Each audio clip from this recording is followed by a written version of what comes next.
So are we really starting now, or are we going to reset again? Yeah, I think he's starting it officially now, Tim. Keep it playing. Don't stop it. Y'all get a little behind the scenes look, and Tim keeps stopping it for whatever reason. But here we are, Philly Uncensored Sports Podcast. Be back at y'all again with unfortunate another loss. And I mean, let me just speak my piece real quick about what I liked. I like that Embiid is he the man. He the MVP candidate. He's consistently showing this. He can't be stopped. We just needed some more help today. I mean, before we came on, y'all, just to let y'all know, we talked a little bit, and Wayne made a couple good points about Tobias not taking enough shot attempts. Because at one point, I was kind of getting mad at him because he had to do more. I think it was more was that he was defending, kept scoring on him, and then he came back and actually scored twice on him. And this was like 2 minutes. I mean, like 7 minutes left in the second quarter, something like that, and then he just kind of went on the drought, not really, taking no shot attempts. That's one of the reasons why I think we lost. But I mean, y'all speak on it. It was a number of things that happened this game. But B again still showing me that he's the MVP at least on the East. Ethan, you had something to say? You was there something you wanted to say? Hey, I think we lost because of the bench. I don't really blame Tobias. I mean, Tobias had 10 points in the third quarter. B took over the fourth like he should, but we was down by so much that he had to reinsert Embiid with 10 minutes left to go in the fourth quarter to try to get us back in the game. But the bench let us down today. The bench let us down. Shake hurt probably more than any Sixers fan really anticipated he would. We all thought Korkmaz and the young boy Maxey could pick up the he didn't Korkmaz play. Korkmaz was 0 for 5. He had 2 points. Maxey was 2 for 8. So the bench played bad. And 2 for 6. And Maxey was 2 for 6. Seth didn't help us either. Yeah. Seth. Go ahead. Hey, Tim, was you going to say something? I wanted to. Go ahead. No, go ahead. Okay. This is what we about to start. Hold on, Tim. Make sure you good. Let me get the dial ready. I'm not gonna get in my bag. Here's what I want to say. I had a long night that night, and I'm not gonna get in my bag. You know what I'm saying? So go ahead. Here's my takeaway from the game. Again, I agree with all of you that the bench let us down big time. But here's Embiid played well. However, and this is a big however, I thought he settled for too many jump shots. And don't get me wrong, he was knocking them down, but he's also known for getting the big men of the other team in trouble and foul trouble. And those big men, they were not in foul trouble. And because they were not in foul trouble, they were pivotal down the stretch. Darko hit big threes because he was getting set up by Chris Paul. And Crowder, he was hitting big shots. He's hit 2 in a row down the stretch in the fourth quarter because he was not in foul trouble. So Embiid, yes, knocking down jump shots was good, but he still has to get those men in foul trouble by going to the hole and posting up down low. That's pivotal. Is Crowder a center? Where is it that Embiid isn't? You blaming Embiid for not getting Crowder in foul trouble? Because what I'm saying is, when you let your man that's guarding you off the hook when you taking jump shots, they're only playing one side of the ball. If you taking them jump shots, your job is also to get them in trouble and foul. That's what Embiid been doing. He was averaging about 12 shots a game, foul shots. Going into the fourth quarter, he only had 4. Let me address this, right? Okay, I get what you're saying. So you want Embiid, who was working overtime today, to go down and take more of a pounding unnecessarily because he can hit the mid-range and he was hitting it. I'm not putting this on Embiid. This game, I didn't say it was all Embiid. What I'm saying is, I know you didn't say he allowed those men. Darko was getting off. This was Darko's first game back in about 10 games. So he was fresh. It's like, no, I don't trip about interrupting. But no, Darko was fresh. But that being said, to me, my culprits is, as everybody else has said, the bench. And I agree with Ethan. We're missing Shake more than anybody thought we would. Facts. Shake, even if Shake is not hitting, Shake causes mismatches. He drives. He actually plays better defense. And to your point, Korkmaz stunk tonight. This is a night where you had every excuse to bring Isaiah Joe in and give him a shot. The first shot he came in, he hit. It was garbage time, but the first shot he got, he hit. He's shooting 39% from threes. I've been saying that. No, you have. But that's what I'm saying. tonight was the night when Doc had no excuse not to play him. Tonight was the night Doc had no excuse because Korkmaz was struggling. I agree. Tim, I don't think, truth be told, early on, I think B started settling for the jump shot because he wasn't getting a lot of fouls.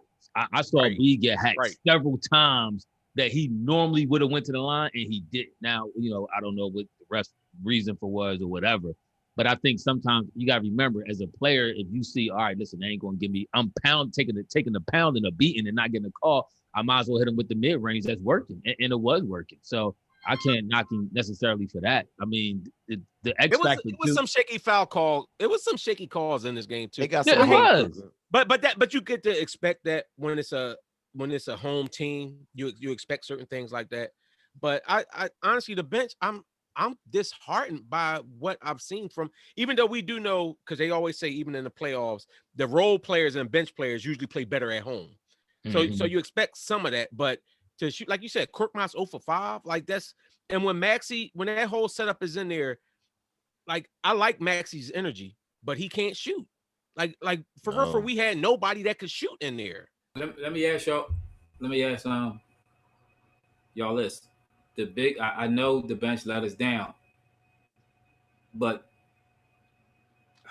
how y'all think Ben Simmons did tonight? Tim and Wayne. I thought Ben did fine. Where do you have an issue with his game tonight? You don't have a problem with him having 2 points in the second half? Did you have a problem with having 16 points in the first half? I just asked a question. Because I'll put it like this: Tobias was struggling in the first half. Ben was carrying the load, and then in the second half, and Seth was struggling in the first half.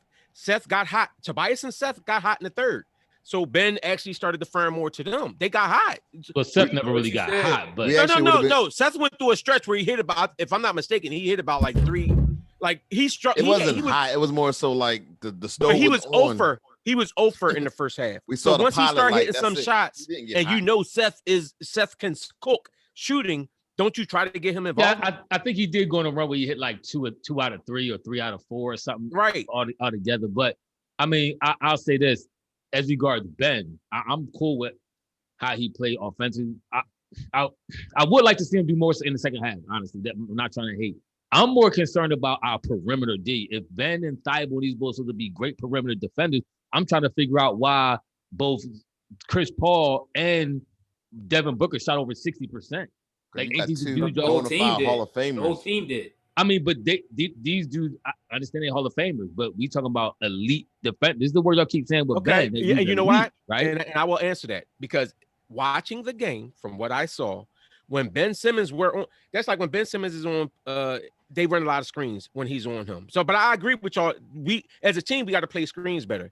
But when you took Ben was on Booker, Booker wasn't cooking all like that when Ben was on him, even though they did a lot of trapping and everything else with it. But Booker wasn't cooking like that. They took Ben off of him, put him on Chris Paul, and Booker started hitting. Then when they took Ben off of Chris Paul and put him on Booker, Chris Paul started hitting, and he was cooking Thibault. Booker opened up the game down the stretch, and he hit a couple big shots right in Ben's face. Chris Paul hit. No, I agree. But I'm not. That's when you got to. That's when you got. Yeah, I'm not offensive player. I'm not saying Ben going to stop you. No, I know what you're saying.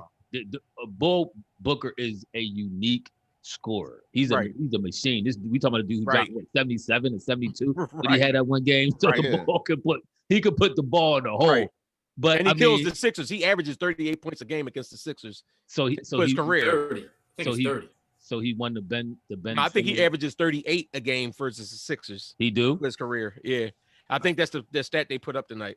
Yeah. So he won the duel between the Jenner Love. Like he won the. Well, his squad won, so he won. If he called that a win, he won it. I do. I mean, I love how Ben was aggressive. This is what I mean. I don't know what from half to half. I don't know what Ben I'm getting. I love the aggressiveness for the first half. I just wish he would have kept it up a little bit. He had them backpedaling the whole first half. Keep them. They can't stick you. Malik, the boy, what's his name? Bridges Couldn't stick him. It's killing him. Yeah, But you didn't see that. But you didn't see that they started playing them different. You didn't see that they played them different. So they played in the same way. No, they didn't, because it was an instance when he had Chris Paul, I believe, on the post, and they gave it to him, and he was going to go to work down there, and they came in double, and he brought the ball out, and he ended up traveling. Like I think the guy one play. But they did more of that. They wasn't just letting Ben go one-on-one in the post. But you got to remember. But you got to remember, he didn't score going one-on-one in the post. He scored running the floor. That's what I was going to say. No, he scored a couple on the most. But most you just said about Bridges. He didn't take Bridges and back him down and lay him up. But most of Ben's baskets, not even in this game, but just Ben's game in general, is when he runs the floor and he get a nice one-on-one matchup. And he takes advantage of it. Sometimes you see him at certain points in the game when he has that, he doesn't. I don't know why.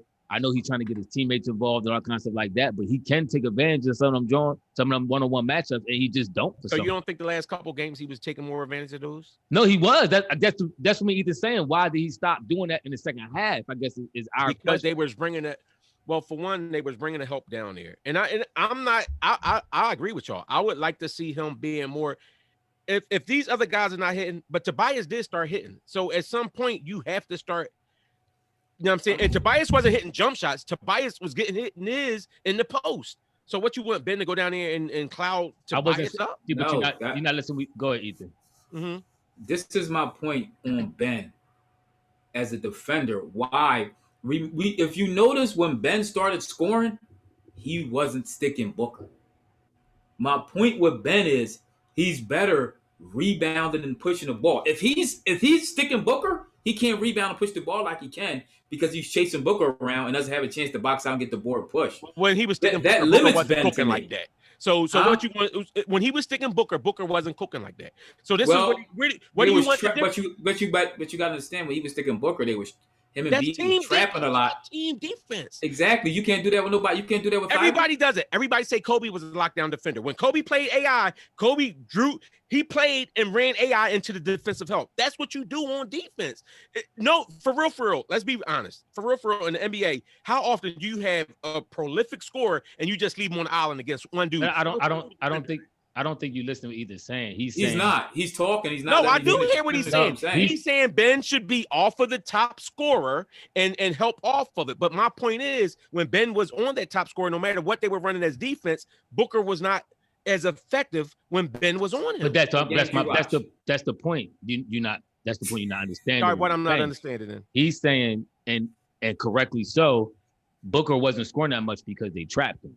He's saying, why can't you trap with somebody else? You could trap with because they tried to trap with Thibault and Booker was still cooking. Not when Yes, he was. Yes, he was. He was. Listen, like I said, if you leave Booker with anybody one-on-one, he cooked Ben one-on-one.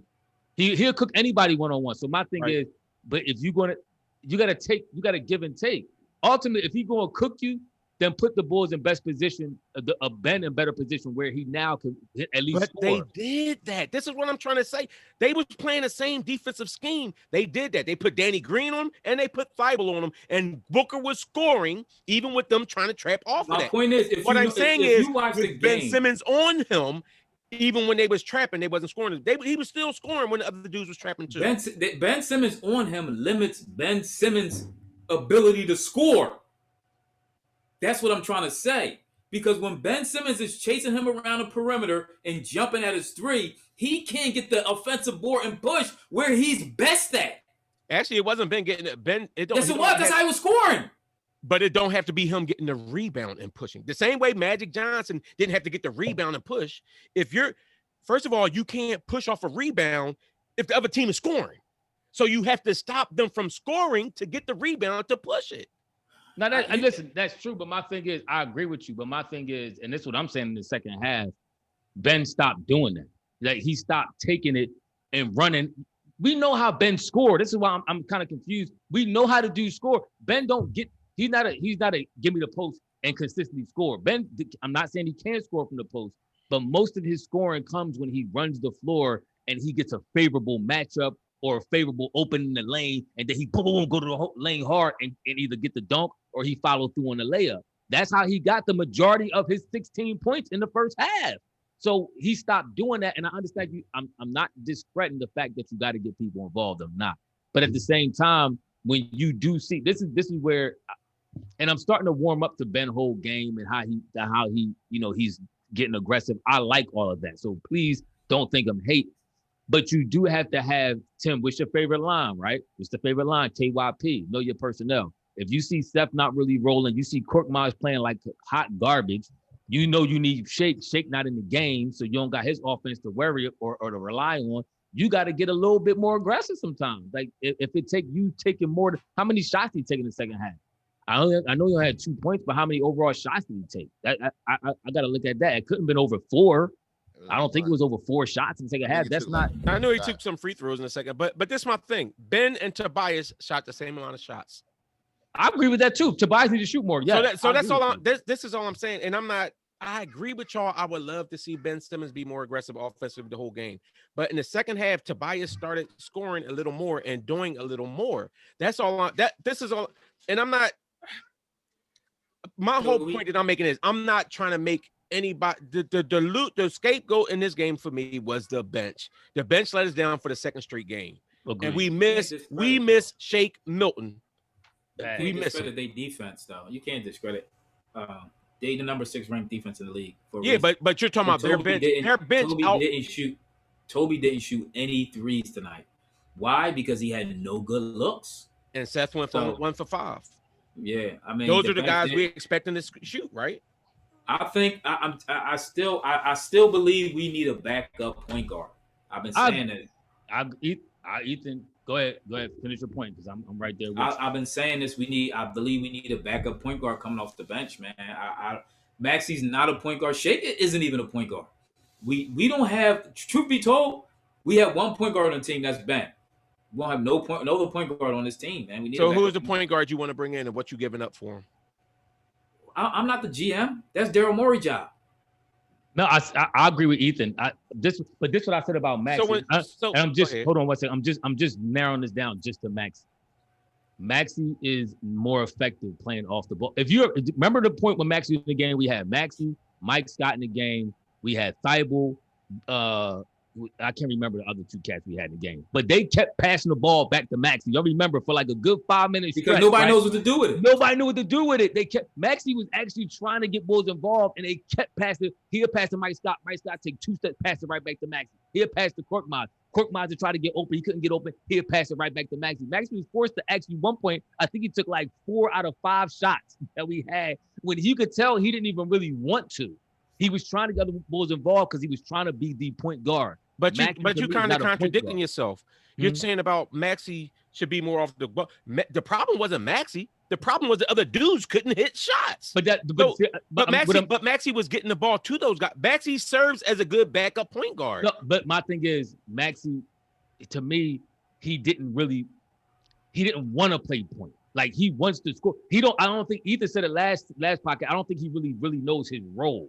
Like he knows he's more of a scorer, but he's trying to play point. But it's like when you're trying to play point, your mindset is a little different than being a shooting guard. What role did he play in college? What was his position? I don't really know. He came in as a point guard. That's his position. I mean, that's fine, but I could tell what he is. I don't think he's a point guard in the NBA. He looks to me more of a scorer.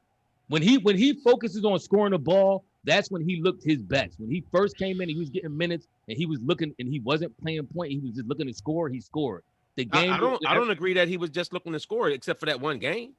That one game he scored because he had to score. But other than that, Maxi, honestly, Maxi looks like he looks to set other people up. He's okay with doing it, but I think he's more effective at scoring. He's not. To me, I don't know. To me, the way he looks to me, I just. He don't look like. Can I jump in? He don't look like a floor general. Yeah, what you got, Tim? Can I jump in, please? No. Because y'all some greedy dudes. But Doc Rivers said he's really worried. This is in his press conference about defense. About the defense, he said, because and I agree with him. For some reason, Chris Paul and whatchamacallit and Booker, they're good, but we can't allow them to do whatever they want to do on the court like all 60%. The time. There was no like friction. There was nothing that was stopping them from doing whatever they wanted to do in the game today. And most nights Ben is a shutdown, lockdown defensive player. But even he struggled a little bit today. And I was really shocked at Thibault, though, because Thibault, my dude, but for some reason, I didn't see anything out of him. I know they've been playing every other day for like the last week, so I know they're a little tired. And this after this Utah game, I think they probably need to sit Embiid for a game because he looked really, really tired. I don't know if y'all noticed, but Embiid was at the table early on, just like huffing. Like that's because they had to bring him back in too early because the bench couldn't do their job. Yeah, but the bench is the issue right now. I was sitting though after Utah. He got to play that Utah game, but that Wednesday game against Houston, I'm sitting him. I'm just gonna let him get some rest and see him on Friday night. I mean, I wouldn't be mad at sitting him with that. This all, and it's another thing. I'm still not panicking about this. This is a West Coast trip. You expected this was going to be a rough stretch. We know that they're playing good teams. Yeah. I did expect them to win tonight. Yeah. The bench, however, like to the point that y'all been making about Isaiah Joe, and this all I was going with Isaiah Joe. I like Isaiah Joe too because we've all been saying that since we saw a little bit of him.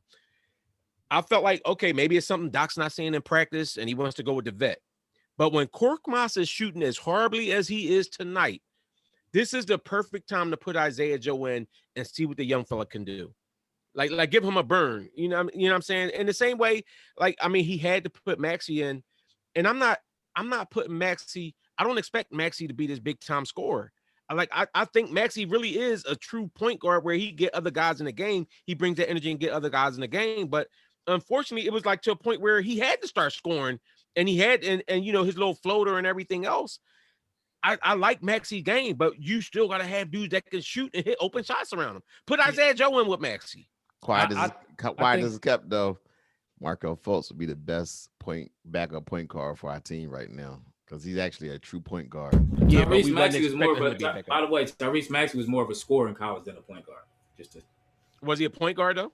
He was a combo guard. They call. He wasn't a true point guard. But he's not a shooter. I could tell. I could tell by scorer. I didn't say he's a shooter. I said in college against a lot of smaller dudes. Listen, he's right. I could tell how he plays the game. He's more effective scoring. Even that pass he had when he tried to pass to Dwight Howard. That's who else was in the game. He drove.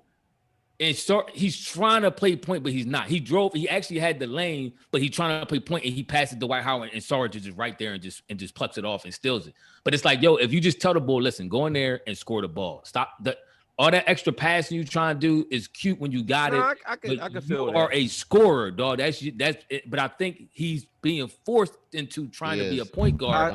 That's what I'm not feeling. I don't think he is. But here's the thing: if he's so young in his career.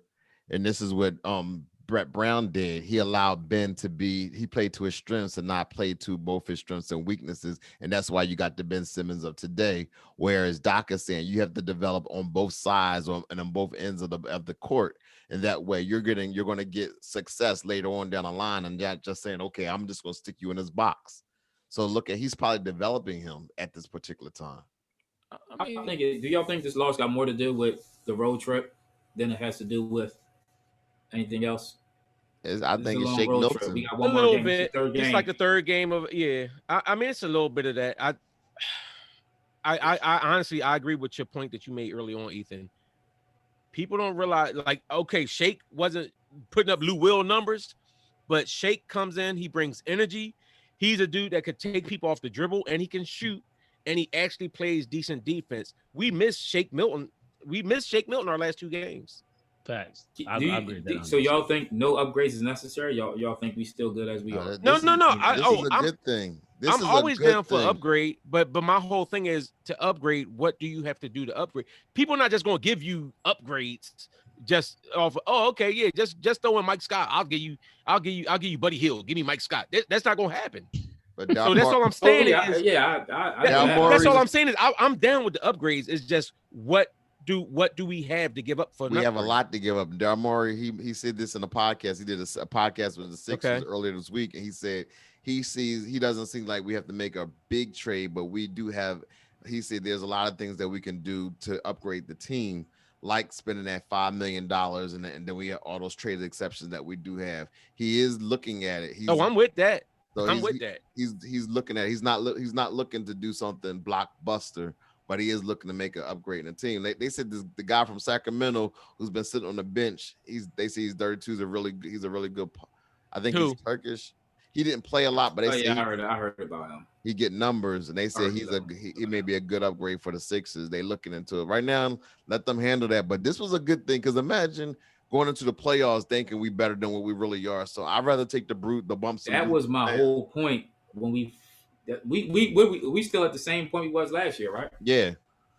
But I give me the bumps and bruises now. Don't make me look all like I'm all shiny. And then when we get exposed, now we know, okay, we defensively, we need some help here, or we need more 3-point shooting, or we definitely need some help at the power forward position. Good. Expose me now so we can make that late run come March, April, and May. But without shaking out, our defense was not good tonight. Yeah. It wasn't. I mean, honestly, and for the game coming up, Utah has a plethora of weapons, and they run that same. They run that hard screen offense, setting offense, motion offense, and everything else. A lot of what we saw tonight, except for they actually have some more quality players in certain positions. That's going to be a tough game. That if they win, I honestly, if they win this game against Utah, the last game of this road trip, I will be impressed. 2-2 would be okay. We need this game. I would be impressed with the win again. I'm not expecting them to beat Utah. Good, because you said you expect them to beat Phoenix and we lost, so hopefully we'll win. I do think they should beat Phoenix. Well, no, hold. Let's be real. I said this not knowing that Shake wasn't playing. I ain't say that when I ain't say that. What is Shake wasn't playing? Huh? His ankle. Okay. It's like a high ankle sprain. Doctor, he was. No, I was expecting Shake to be playing, but when I said that, I felt that we should beat them. You know what I'm saying? That our bench looks like all right. Like we need help on his bench, but Shake makes it look so much better. Like without Shake, that is ridiculous. But this is where. But I agree with y'all with the bench too. But this is. I'm about to go ahead because that was my point I was trying to make earlier. Go ahead. Say what you want to say. No, this is where. Who our big three, right? Who's our big three? Our big three is Ben, B, Tobias. All right. I agree with you with Tobias. 7 for 9. That's great field goal percentage. Do he need more shots? Yes. But if you're big three, if we in a playoff game and the bench is not playing well, and the bench probably won't even, like Ethan used to always say, which is true, you probably won't even go that deep into the bench. This is where I need a boy like Ben to just get aggressive. Not shoot no jump shots, not shoot no threes. We're not going down that path. That ain't never happening. But to get aggressive, taking that ball to the rack and putting buckets in the hoop. That's all I need. It's like I said, and I said it earlier. No KYP. If you see your personnel is slipping, go get buckets. Go get what you know you at least can do for your team. Situational basketball. Make it happen. This is my only gripe right now. I'm backing off the whole he ain't scoring enough because he is playing aggressive. He not playing. I'm backing off of all that. Ben is playing very aggressive at spurts. But at this game tonight, he could have ramped it up, I think, a little bit late in the game and helped us out when the bench was struggling. But this is the only thing I say with that, right? For the most part, the top-notch defenders are not expected to be your offensive carriers either. Even when for let's think about it, even when Kawhi is like the top dude that we think of as a two-way player, when he's cooking offensively, they take a lot of the pressure off of him defensively. It takes a lot to be on both sides of the ball and be supposed to be the carrying on defense and on offense. That takes a lot. That's why I give B a lot of props. And then you ask him to be a playmaker as well. That's right. Why it goes back to my point about stop putting him on that because he does better not being on the top player. Put Matisse Thybulle to me is our best. You're changing up your player. argument. Exactly. Wait, let me get this up. Go ahead, Tim. You've been saying Ben needs to be on the top defender, the top offensive player on the screen. That's been your argument for the first 20 for the first 26 of podcast. Now you're saying when you're done. Now you're saying no, take him off the best guy. Defender. Because I noticed when he was on the best guy, and I said this again when he was playing against Dame Lillard, he doesn't. First of all, he ain't been on the best guy that much. Let's be honest. He didn't guard Bill when he dropped 60. He got on James Harden in the third quarter. Him jumping on Dame Lillard in the first quarter was the first time I seen him jump on the star from the beginning of the game. Did I miss anything? You did. No, but Doc already told you why he did that. Okay. like I said, I noticed he played, and I told y'all this before, he plays better off the ball. We could play the lanes, he could get the deflections, he could get the tips, he could get the offensive rebounds and push the ball. That's why I think he best at. I'm not necessarily arguing that point, but when you try to make the point that the Bible is a better on-ball defender, I disagree. Now let me go back. Let me go back to this point a little bit to kind of rebuke or rebuttal what Wayne said. Wayne, Ben is how old is Ben? 24. Yeah, He's 24. Now I'm not going to sit here and try to compare him to Kawhi, who's a great offensive and defensive player. Paul George, Klay Thompson. I'm not going to put him on that level. But me asking Ben to take 5 more shots a game is not asking too much. It's not asking too much. I don't agree. Okay, so this is the point. And this is the point that I'm trying. And I agree. I want more from Ben. I do. But I'm looking at what our team. When our team is playing the best, we have Seth and Tobias scoring, and we got Ben focusing more on the defense and getting the ball to these guys. That's all I'm saying. I'm not looking at individuals. But not the last couple games though. Why not the last couple? Yeah, because right. the last couple games, Tobias ain't been hitting. I'm talking the last couple games. All right, notice how we went Ethan, Ephraim, Wayne. I'm just saying, puff, get. Albo, here's what I'm quiet, saying. Tim. Remember the bull did that in the last podcast? He got quiet and didn't say nothing. Yeah. Yeah, who was that bull? Who could that be? No, here's what I'm saying. I'm actually going to agree with y'all on this point. Because in my notes, I said Ben did not have the same aggressiveness in the second half that he had in the first half. That's all I'm saying. And the thing is, we needed every bit of his aggression in the first half because he kept the score 53. Shut that timer off, Tim. Don't cut us off. I heard it. Yeah, he let that timer, y'all. But go ahead. Anyway, he kept us in the game. And then the second half, when he wasn't the same aggressive bull, again, what happened was we got smoked. We got blown out the water, and then Devon Booker started heating up.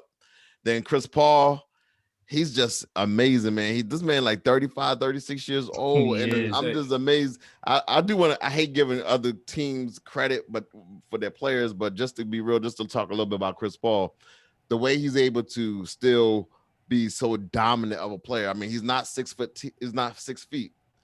As a small player, he still can dominate both offensively and also setting up. I love Chris Paul game. That's what I'm saying. Guard. And I still wouldn't trade him for Ben like y'all tried to do. Yes, I would, man. Ethan said we'd trade him for Ben 2 years ago. Don't do that. What? Don't do that. Because I was the only one in here that said I would trade him for Ben 2 years ago. And y'all like, Chris Paul's old. No. You were saying Kawhi. You saying no. I said Chris Paul. I said I would trade. But anyway. All right, guess what? Now I'm definitely gonna go and screenshot that and bring it back. Anyway, because Ephraim, you even co-signed on that and said that I said that. Can I jump in here? I got it. And that's the point. This is the point about a good point guard. If you notice down the stretch when they needed a bucket when they trying to close out, they got it. Chris Paul got that bucket. They got That's my whole point about Ben.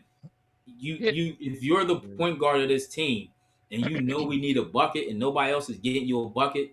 The job of the point guard is to go get that bucket. And that's all I want to see. But we were struggling, and they started making that run, go get the bucket. Instead, Doc had to get Bede in to try to slow the run because couldn't nobody else do it. Well, I don't think Bede was the first one to come in when they had the bench in. Bede was the first one. Bede came back. Tobias was in with the bench. Tobias was the only starter in with the bench. Bede came back in before Ben Simmons did. Exactly. And why is that? Because Ben ain't going to get you the bucket. No, Bede came back in because Bede is our best not player. Going to get you the bucket. Because Embiid is our best player and our most dominant player, and we had to stop their run. Yeah. I think that was a bad move, though. I said that before. You going to make Bede play they had to do that move, though. Quarter. But that's what you lost anyway. But you don't know that at that time. You still got. That's the same thing I said about the Portland game. Like, you got to make the play. Like, that's the same thing me and Tim was saying about the Portland game. Remember last game, me and Tim both were saying Doc left the bench in there too long. And you was like, you got to leave him in there. The starters played so many minutes. You had to bring him back in because you don't know what the rest of the game going to bring. But you got to stop that run. This is a long season. You got to find somebody else to do it. You got to draw a play up. So you just going to make a bull play better? Go ahead.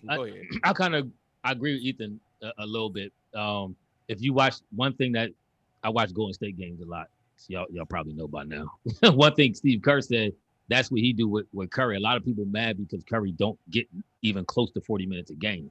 And he said it's a long season. I'm not going to do that to him. He said, I know he wants to play more, but he limit his minutes to about 34, 35 minutes, sometimes less, depending on the scenario. And even if they need him earlier, he refuses to bring him back into the game. He may do it within like a minute earlier, but he don't do it a whole 4 minutes earlier than he anticipates. Do you know the difference between that, though? But no, I mean, I'll let you go ahead. My fault. All I'm saying is with Ben, Ethan's point was you should be able to rely on the younger, more athletic Ben to say, you know what, who don't take as much pounding throughout the season and say, you know what, I'm gonna go to you earlier and you go in there and get buckets. Ben game is so iffy kind of right now, where his aggression is here, his aggression is not there, that you just can't say, Ben, go get buckets. When we will hope that's the case. That's all we're saying. I just want to see him eventually be that dude where you can say, Ben, go to the paint, not even go to the paint, but go slash, drive, penetrate, draw a foul, or go get the bucket. And this is my point. First of all, about the Steph Curry point. Steph Curry don't take games off. I don't want to hear about Embiid being worried. He take so many rest days. I don't want to hear about him in game day. I don't care if he played 48 minutes. He take rest days like every 5 games. He been playing lately. He ain't take that game. Yeah, lately. He take off. How many games Steph take off?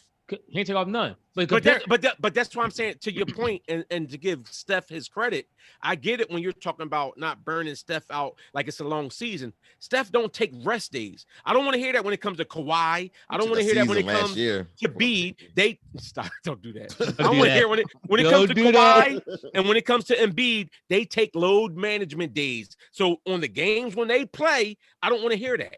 But comparing B and comparing Steph is like comparing a quarterback and a running back. B take way more pounding.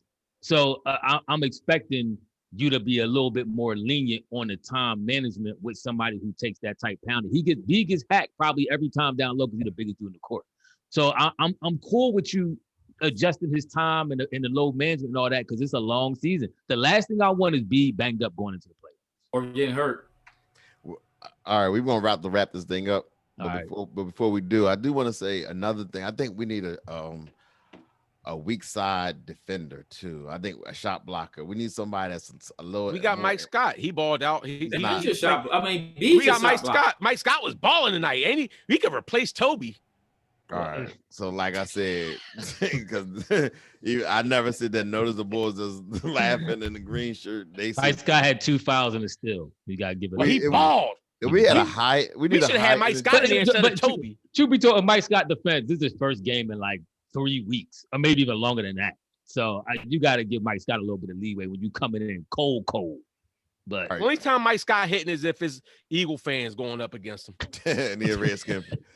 So how y'all like it? Y'all think we got a shot against Utah? I would like to see more of Ben and Maxey in the game at the same time. They used to run that before, and I agree. It was successful. That's actually in my notes. I don't see it no more. And that's what Maxey was scoring. That's my point, though. That's what Maxey was scoring. I think Maxey been himself. No, not even Maxey, Seth. But think about it. Remember what? I can't remember which game it was, but we had Ben and Thibault, and it was shutting down. Like we haven't seen this the last. That was the Indiana game, but but we ain't really seen it the last couple games. Like where Ben, Indiana, they ain't got no elite scores like the last. They did that because they had T.J. McConnell. Yeah, but you still so you still don't take some points in time. Like in the Portland game, Thibault only played 15 minutes. You telling me Thibault can't come in and play 4 minutes with Ben? We had that discussion already. Listen, going back to my original comment, because Embiid took a bunch of jump shots, their big men had no foul, were not in foul trouble, and they was able to win the game for them down the stretch at the end because they was just dominating. They were scoring a lot, I should say. Can I ask? It was more their point guard setting them up to score than it was them. But they was around to do it. So can I ask for some consistency? So some consistency though, because we can't sit here and say B gonna be tired. We can't tire B out. Then say B got to go down and bang his body around here and get foul calls. They one in the same. He was doing it all year long. I'm just saying for this particular game, I've seen him getting big men in foul trouble, and he didn't do it. But to Ephraim's point earlier, they were not calling a lot of those foul calls. And Embiid actually said this earlier. He started out. No, B said this. B said this earlier. This is what Embiid did. Embiid, several times throughout the game, he would get the rebound and dribble the ball all the way up and then try to lay up. He wasn't even letting the offense develop or anything. So he was trying to lay up, but you're saying he shot too many jump shots. No, I'm saying is allow him. Am I missing something? Is not that what you just said? I'm saying that was a play. I'm talking about that was a particular play. So don't use that play to try to say Embiid bringing the ball up court. I prefer if Embiid sat there and dominated Darko and dominated Crowder, get them in foul trouble, make the refs make the call. So you did not see when they was double and triple team Embiid when he had them in the post like that. No. And that's why it comes back to my point that our shooters have to shoot. If your shooters are hitting those shots, Seth Curry, and I like Seth, and I like what Seth brings, that position. But Seth Curry shot 1 for 5 from 3. If Seth Curry is hitting, they can't pack the paint on them. Yeah, the only bull who was really hitting like that, and to his credit, Denny Green he did decent with 2 for 3. He ain't shoot enough though. He shot 2 for 2. No, he didn't at all. And Beat actually was 2 for 2 from threes. But I agree with Wayne. If Seth hitting to change the whole dynamic, then you can't double and triple down. Seth can't create his own shot. I thought he could. Yeah, he can't. Devin Booker. He's not Devin Booker, bro. We know I'm just saying he locked him down. All right. That's it. I'm done. I'm done. You running over your own time. All right. Listen, we'll be back Monday after the game. It's a 9:00 game. It's still a late start, but this is the end of their West Coast run. And then I'll be back home. We're going to spank Utah. Mark it. Okay. I hope. Anyway, thank you for listening. Don't forget to comment, like, and subscribe to our channel. And we will see you in the next video. We are out.